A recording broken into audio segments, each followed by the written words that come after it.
Eh bien, merci à Anthony et ses amis pour cette superbe partie de pêche. Retour maintenant à Decathlon avec Jérôme qui va nous présenter un second montage que tu dédies plutôt à quel poisson, Jérôme? Écoute, la dorade. La dorade, donc un montage traditionnel, classique, un montage coulissant. Ah, c'est un montage de ça que j'utilisais quand j'étais petit, tiens. Voilà, c'est encore un montage qui marche et qui marche D'accord. très bien. Donc là, écoute, je vais te présenter le matériel et le montage par la suite. Donc Là, je vois écoute, que tu as changé la canne. Ah ben ouais, c'est pas la même action. Ça Wow. c'est une canne télescopique, c'est la Solstice. Oui, 4 l'autre mètres était 30. en manchement. C'est ça, c'est ça. Donc ça c'est télescopique. Donc les anneaux, toujours pareil, le Raider. Et par contre, elle a une puissance moindre que l'autre. C'est une puissance de 80, 180. D'accord. Voilà. Donc ça par contre, c'est les plombs idéaux, ça serait des plombs 120, 130, pas plus. Pas plus. Pour moi, 130 elle répond bien. Voilà. D'accord. Alors, il y a quand même une grosse différence, c'est la bobine. Ben, tu fais bien d'en parler. Là, tu vois, j'ai mis du nylon. Donc le nylon, par rapport à la tresse, c'est plus élastique.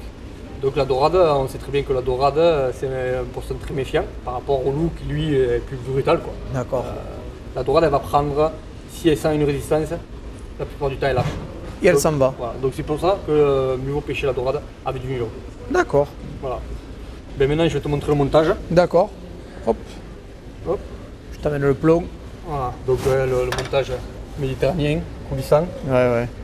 Par contre, le plomb, Ah, tu vois. c'est pas Ah, là, le plomb d'usine. Hein. Mais écoute, je me suis inspiré un peu des carpistes, Ouais. où ils camouflent les plombs, tout ça. Et j'ai cette idée vraiment géniale, quoi.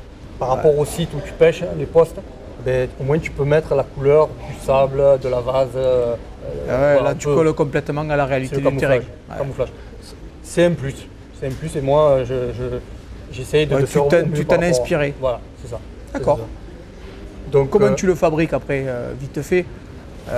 Ben écoute, comment je le fabrique? Ben écoute, je prends de la résine, de l'époxy, Ouais. je prends mon sable et je le saupoudre. Tu badigeonnes d'époxy ton plomb Voilà, et tu je le mets badigeonnes avec un pinceau, propre. propre, Tu le badigeonnes du sable. du sable de l'endroit où tu vas aller pêcher. Voilà, surtout ça. Ah, d'accord. Voilà. Si la plage est blanche, sable blanc. Si c'est gris, sable gris, etc. Si on Voilà, peut le faire, ça c'est serait le top. C'est Ça serait top. Tout à fait. Alors je vois qu'après le plomb, il y a des perles et le petit émerillon. Voilà, ben écoute, moi ce qu'on fait, ben, c'est le traditionnel, hein. Une perle dure, une perle molle. Le tout de la perle molle, c'est pour amortir, on va dire, sur les lancers, pour protéger le nœud. Et ouais, parce que là en fait, le plomb est directement en contact avec l'émerillon. C'est ça. Sur les lancers appuyés, en surf, ben, il faut appuyer. Ouais. Parce qu'en fait, tout à l'heure, le montage, il y avait le plomb, le fil et l'hameçon. Et alors que sur celui-là de montage, il y a le plomb, l'émerillon, le fil et l'hameçon au bout. D'accord. Voilà. Donc même au contact, Ouais, Ça ça amortit. amortit, ça amortit. ça amortit. Voilà. Après, ben, écoute, j'ai mis, comme tout à l'heure, un émerillon baril traditionnel. Et après, vient le bas de ligne. Oui. Par Ce contre, qui est le bas, logique. le bas de ligne, c'est très important. Parce que la dorade, ben, Mais elle est très méfiante. alors, on imagine que si tu prends le soin déjà de mettre du fil à la place de la tresse pour être discret, que tu prends le soin d'envelopper ton plomb dans du sable de la couleur de l'endroit où tu vas pêcher pour être discret, j'imagine que le bas de ligne, ça va être une des parties essentielles du montage. C'est ça. Et là, donc, le bas de ligne, c'est du fluocarbone. Et là, tu dis, tu es en combien? Là, pour la piade, on va Ouais. prendre la piade 22 centièmes. 22 centièmes. 22, pour- 25. Est-ce que c'est un gros appât la piade? Ou là- Mais après, ça dépend de la grosseur des piades. Là, on a des petites piades. D'accord. On a des petites D'accord. piades. Tu peux monter jusqu'à combien? En quoi? En centièmes. En centièmes. Moi, maximum, je mets 28. Avec quels appâts? Ben, piade. La par piade exemple, aussi? Piade. D'accord. Bibi, 28 aussi. D'accord. Et tu peux descendre jusqu'à combien? Après, ça dépend de l'appât, mais je peux descendre en 20 centièmes. Quoi. Avec quels appâts? Vers le sable, américain. Des fois appâts, Bibi, des Bibi appâts plus petit. fragiles. Ouais, et plus petit. Quoi. D'accord. Mais- Quel est l'appât que tu préfères et que préfère la dorade? Puisque moi, c'est ça qui m'intéresse en fait. Parce que si j'y vais à la pêche, je veux être sûr de ce que je mets au bout. La paroi, c'est quoi? La paroi, on va dire il y a plusieurs appâts, mais ce qui est bon et très bon, c'est un panaché. C'est le bibi chalut. Un panaché. Un panaché. Ah, oui, ça Un aussi, bibi c'est encore un Et détail. et un bout de chalut. Un Ça, bibi, ça un bout de s'appelle chalut. un panaché. Par contre, je ne vais pas vous montrer comment on nèche un bibi ou un chalut. Tout le monde sait écher un bibi ou un chalut. Ouais, tout le monde l'a vu au moins une fois. Voilà, c'est ça. Même moi. Voilà. Donc là, on va monter une piade. Ah ouais, comment écher une piade. ça par contre, j'aurais même pas imaginé qu'on puisse le mettre au bout de l'hameçon. Voilà, écoute, Et c'est un appât efficace pour dorade. c'est très efficace. Allez, Hein, je suis allez, curieux de voir ça. écoute, on prend la bébête. La bébête, donc une piade. Voilà, c'est ça, une piade. Saint-Bernard l'ermite. Bernard l'ermite, c'est ça. Hein? C'est ça. Donc là, Mais il faut casser la coquille. Hein. passer la coquille, il faut le faire sortir. Donc par contre, il ne faut pas y aller comme un bourrin non plus, pour pas l'abîmer. Il faut essayer d'aller le plus délicatement possible, quoi. Tu commences par où?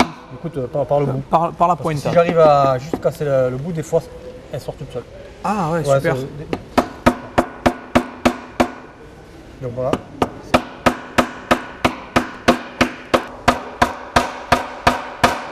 Voilà quoi.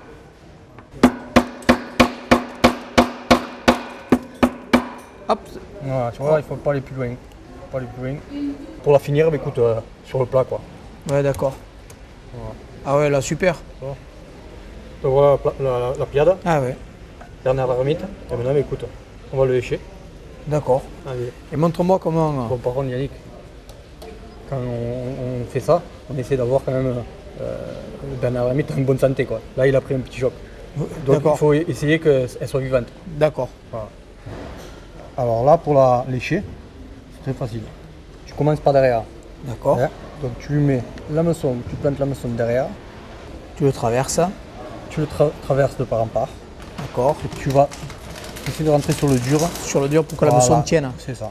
Et tu le D'accord. fais sortir juste au milieu de la tête. D'accord. Ah ouais. Voilà. Superbe, une vraie gourmandise pour les dorades. C'est ça. Elles vont se régaler. Écoute, c'est une transition toute trouvée puisque maintenant, on s'en va à Briançon chez Michael, notre chef, pour la rubrique pêcher-manger.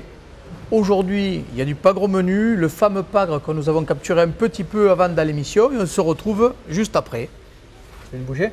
Ah, ça donne envie, mais quand même, je ne suis pas une dorade. Hein.